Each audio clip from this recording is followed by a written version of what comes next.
বিজেপির নবনির্বাচিত রাজ্য সভাপতি অভিষেক দেবরায় সোমবার দক্ষিণ জেলা সফরে আসেন।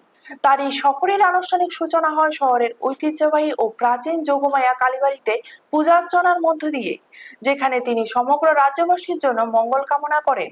মন্দির থেকে সরাসরি তিনি বিজেপির জেলা কার্যালয়ে যান এবং সেখানে এক পেয়ের মাকে নাম কর্মসূচির অংশ হিসেবে একটি ফল গাছের চারা রোপণ করেন। এরপর রাজ্য সভাপতি বিলোনিয়া শচীন দেববর্মন অডিটোরিয়ামে আয়োজিত মূল কার্যকর্তা সম্মেলনে যোগ দিতে পৌঁছালে জেলা সভাপতি, স্থানীয় বিধায়ক এবং বিভিন্ন জনপ্রতিনিধি এবং দলীয় কার্যকর্তারা তাকে উষ্ণ সংবর্ধনা জানান।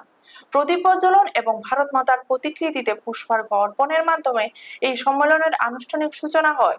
জাতীয় সঙ্গীত পরিবেশন ও সাংস্কৃতিক অনুষ্ঠানের পর মঞ্চে জেলা সভাপতি সহ অন্যান্য নেতৃবৃন্দের উপস্থিতিতে মূল আলোচনা পর্ব শুরু হয়।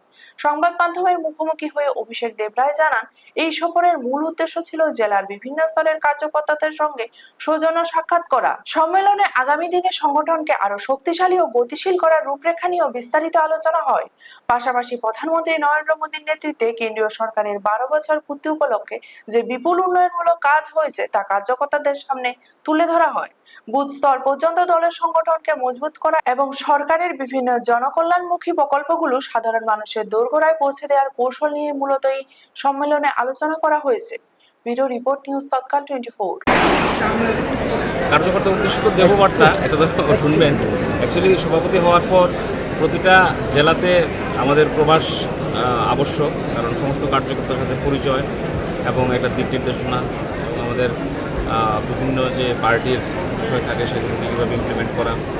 নতুন দায়িত্ব নিয়েছি, নতুনভাবে সবার সাথে গিয়ে আলোচনা করা। সিনিয়র কার্যকর্তা যারা আছেন, মণ্ডল কার্যকর্তা যারা আছেন, বিভিন্ন বুথ স্তরের কার্যকর্তা যারা আছেন, প্রশাসনিক যারা বিভিন্ন দায়িত্বে আছেন, প্রধান মেম্বার থেকে শুরু করে সমস্ত অংশের কার্যকর্তাদের সাথে প্রথমে পরিচয় করব। তারপর আমাদের দলের দিক নির্দেশনা, আগামী দিন কোন দিকে আমরা এগোবো, এই সমস্ত বিষয় নিয়ে আমাদের দিক নির্দেশনা থাকবে এবং আলোচনা থাকবে।